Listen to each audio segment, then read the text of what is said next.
But you do a lot of shaping and cutting of stone. How do you pull Right. that off? So a couple different methods. The one that I've always used and the one I still enjoy today is called the feather and wedge system. Mm-hmm. Yep, you've got it.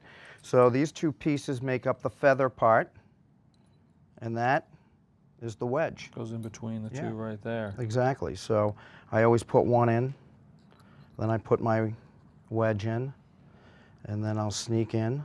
And you're putting it into feather. holes that you've already drilled. I've already drilled these holes. Presumably along the line where you want to, and we're talking cutting now. That's right. Now see how my spacing is fairly even? Yeah. So that's going to change with each stone. The size of the stone is going to dictate what my spacing is going to be. Okay. So I have fairly close spacing for this particular one.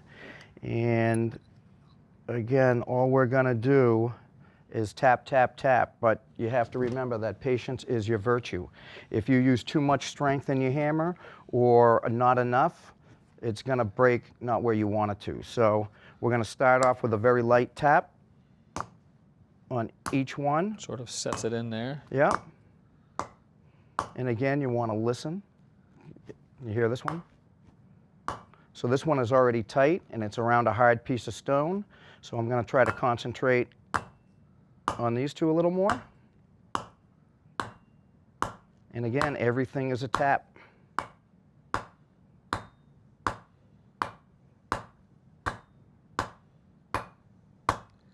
I didn't hear the different. Oh, look. So at you that. heard it right at the end, correct? Yeah. Are you kidding me? Now that broke perfectly. Wow. And you can see our feather and wedge system right there. But And you see a lot of these residual drill holes, or half of them, and that's what they're from. exactly. Now you've been looking at them basically your whole life, and you never really knew what they were, but that's what they are. Gotcha. Yeah. Okay. So that's one way to cut a That's stone. one way. Now we do have another method. Again, we were talking about the tools earlier. This is my chisel. It's called just a stone cutting chisel.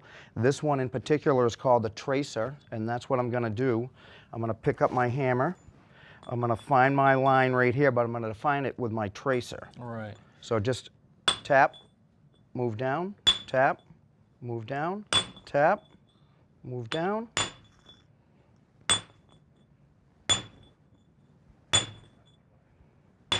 Again, doesn't seem so precise, but in fact, that's a pretty darn good line right there. So that line I'm going to do again because I want this wedge. That's the carbine right there. That's the strongest part of my chisel, and it's stronger than the stone. So I want to make a nice trough for it to fit. Yep. So again, I'm just going to run another trace line. With each subsequent whack. Yep, I'm weakening the stone, and I'm getting deeper.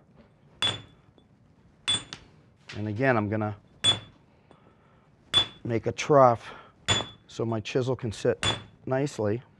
So the feather and wedge went a lot faster, but of course, we didn't have to drill the holes. That's right. So take that part out of it, and again, it goes as fast as the stone itself wants you to go. Right. So that's why patience is a virtue.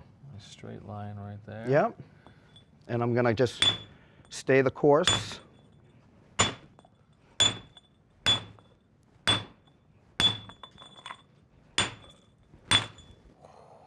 It's actually a pretty good cut. Look at that. All right. Yep. So I mean, along this edge, that is perfectly straight. That's perfectly straight. And then you have some irregularities here, and that's just the stone expressing itself. That's the stone expressing itself. Again, the veins, we can't control any of the veins in a stone, so that's why we want to stay patient and concentrate on that one line. And then, again, now you're starting to show clean edges. Right. And depending on what you're going to use this for, these imperfections could stay, or you might go further and clean them up. That's right. So the next chisel I have is called a point chisel. Again, carbide tip, so it's harder than the stone. And again, this little nub is what I want out. I'm looking at a vein right here, so I know I gotta go be careful with it. I'll take my 3-pound sledge, and I'll just attack underneath the lip as many times as I have to. And again, I'm listening, and I just heard something I didn't like. Uh-oh, meaning it's potentially going to a place you don't want it to go. Potentially, but I might be able to save it. And we'll see.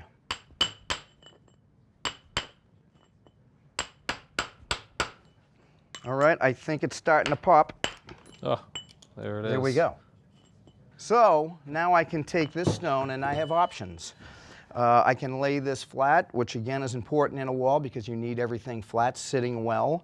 If I wanted to take this stone and use it in a walkway, I've now made the bottom flat, right? Well, that's important in a walkway. Yeah. I mean, that's awesome. I had no idea. Obviously, the tools help, but definitely the touch and the sound, all the senses kind of going in. Yeah, definitely. So that's why you want to zone into your work and be aware of what you're doing. Yep. Any wrong move, now you have to use a new stone. So. Right. Very cool, Mark. Thank you. Thanks for watching. This Old House has got a video for just about every home improvement project, so be sure to check out the others. And if you like what you see, click on the subscribe button. Make sure that you get our newest videos right in your feed.